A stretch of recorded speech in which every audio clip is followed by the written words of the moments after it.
బాలయ్య గారు వర్సెస్ రామ్ చరణ్తో చేస్తున్నారు. ఎట్లా ఉంది ఇది? ఏంటి ఇద్దరు? చెక్. నిన్న నైట్ ఈ క్వశ్చన్ తప్పకుండా అడుగుతాడు నాకు చెప్పాడు బాబు.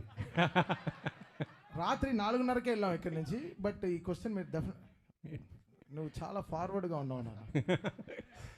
ఫ్రెష్గా వచ్చాడు చూడు ఆయన మార్నింగ్. టిఫిన్ తిన్నారా?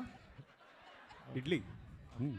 యా, లాస్ట్ టైం చిరంజీవి గారితో వాల్తేరు పండగ కూర్చోం. ఇప్పుడు బాలబాబు గారితో వస్తున్నాం.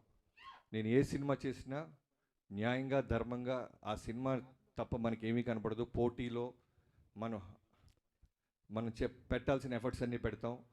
తర్వాత ఈ సినిమాకి సంబంధించిన ప్రతి పాజిటివ్, ప్రతి సక్సెస్లోనూ ప్రోగ్రెషన్లోనూ చిరంజీవి గారు అన్నీ నేను షేర్ చేసుకుంటూ ఉంటాను చిరంజీవి గారికి. సో సంక్రాంతి అనేది 2 నుంచి 3 పెద్ద సినిమాల్ని తీసుకోగలదు.